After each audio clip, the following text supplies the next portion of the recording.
Hey there everyone, and welcome back to the channel.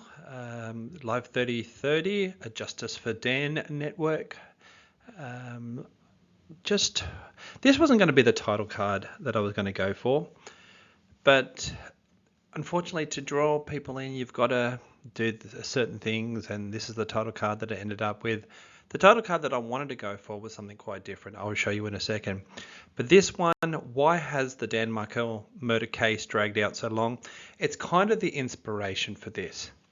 Now, of course, you'll see other YouTubers who cover this case, and they will say that one particular thing about this case. It doesn't matter who it is that is doing it, they've all said the same thing. And something that was quite interesting today while I was actually editing this, and the thing that I want to say is homicide cases can be like a game of chess. Now, I was editing this today, and while I was editing it, I was listening to Katie Cool Lady, Kathy, Judy from AA Legal.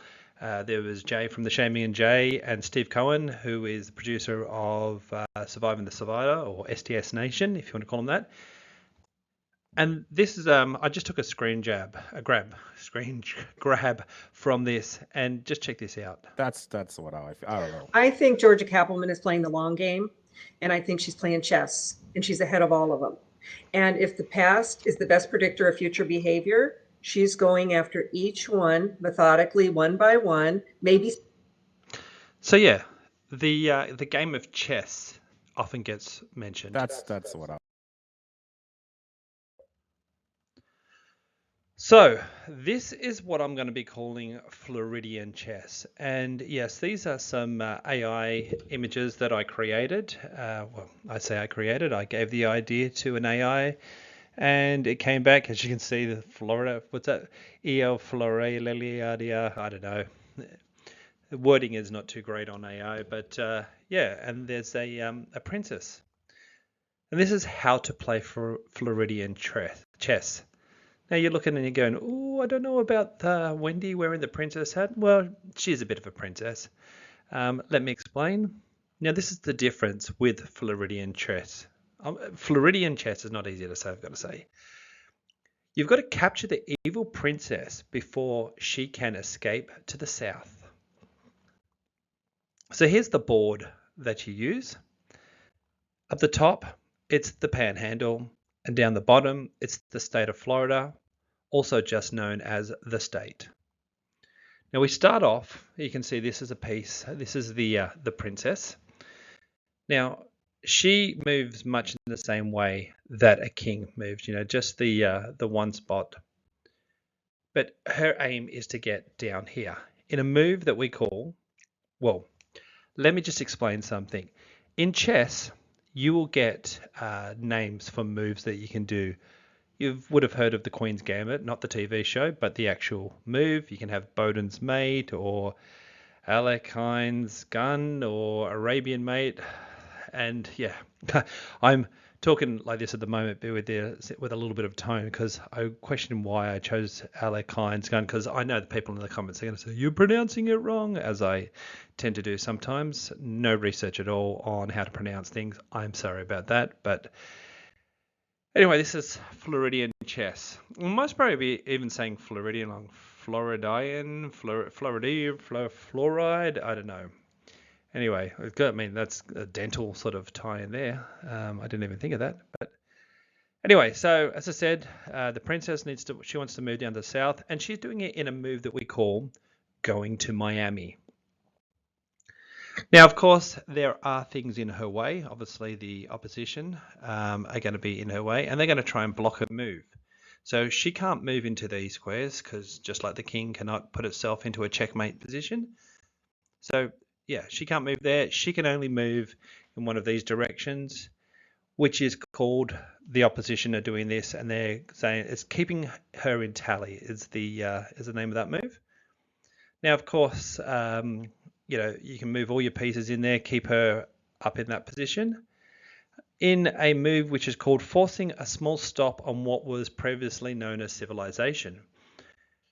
Now, of course, she's not alone. She's not there just defending herself. She has a queen, a evil prince, and a king as well who is helping her out. And these are known as the Adelson family. It's okay. Some of these terms you're going to say, hang on a second, slow down there. You're not going to be familiar with them, but I'm sure we're all familiar with the Adelson family. Now, what they want to do is they want to spread out and they want to actually help her move in that direction, going to Miami. And they do this using the help of pawns. Yep, pawns. It's the same term as the regular chess. This is pawns. And what they like to do is they like to move out, looking after the good prince in a move called a hit. So if it's done right, the pawns can actually take three of the opposition's tokens off or playing pieces off, and they then like to return back to where they started. Yes, they can actually go back to where they started. Maybe not a helpful thing for them to do, but anyway. Now, of course, even though the other pieces have been lost, there are still more pieces on the board from the south, or from the state, sorry, I should say, that can still help win the game. Now, what they'll do is they tend to go out and try and get the pawns, and they'll knock them off the board. Now, of course, the queen likes to play a move where she likes to kind of screw with the state in a move which is called grandparent alienation. Now, this token here, or this playing piece down here, is useful to have because she can move in this direction in a move we like to call the Markel Act.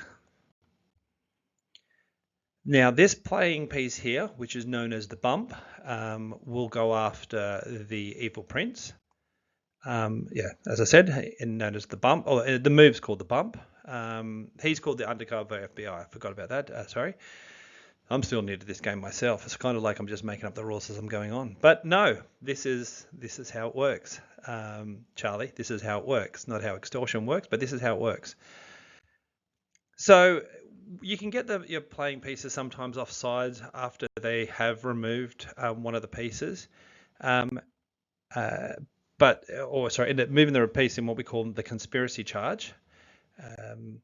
Now, as I said, if they are offside, it can allow for these two pieces to make a way down to the other end of the board in a move we call fleeing to Nam, or fleeing to Nam. Again, I think I might have said that wrong the last time I said it, but anyway. Of course, if you have this guy in the right position, he can actually move in these directions and he can capture or even just slow down the progress of the other playing pieces. And if we position this piece correctly in the right position, supported by this piece here, moving across here, they can hopefully remove this piece from the board in a move we like to call a September trial. Now, see, this is where I wish I scripted these things I wrote down because I can't remember what I said about this one. That's right. Yeah, we've got the princess, the evil princess. Even if she has made it down to the bottom, it doesn't necessarily mean that she's going to win because the state isn't going to. This is a move called the state isn't going to arrest me. So that's where she gets down there. But it's not over. That's the thing. It is not over. Because the state has a thing called an unlimited statute. So they've still got some moves up their sleeves, and they can move in this direction here to try and take out the evil princess in a move called a decade later. It's not one that you really want to play. You want to try and be a bit faster at this play, but sometimes you get forced to do this. Of course, this does get a bit messy, and I don't mean messy like the legendary player. It's more messy like Mr. Messy, because it can be a lot harder to capture the evil princess if you've used a move called a subpoena and another move called limited immunity. Now, with all the time that it's taken to do this sort of thing, in time you'll get it after your testimony is when you want to sort of go on the attack if you've used those moves. But here's the issue. If this token or this playing piece is still on the board, he can move down here in what is known as the John Lauro move. Now, if he does move down here, it's a bit of a block.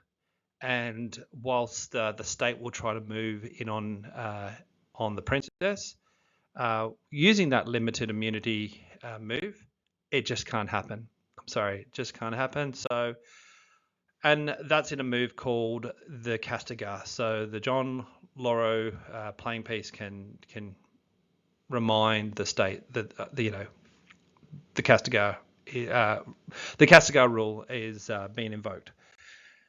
Now, of course, there is another pawn that the Adelson family can use. This one here, so if he's still on the board, now this is a move. It's a French playing piece called the La Casse.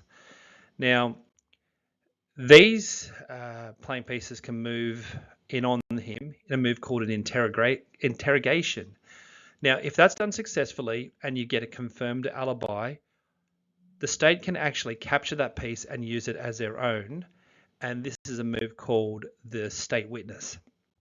Now, the state witness then can go and attack the John Lauro and knock him off the board in what we call a perjury.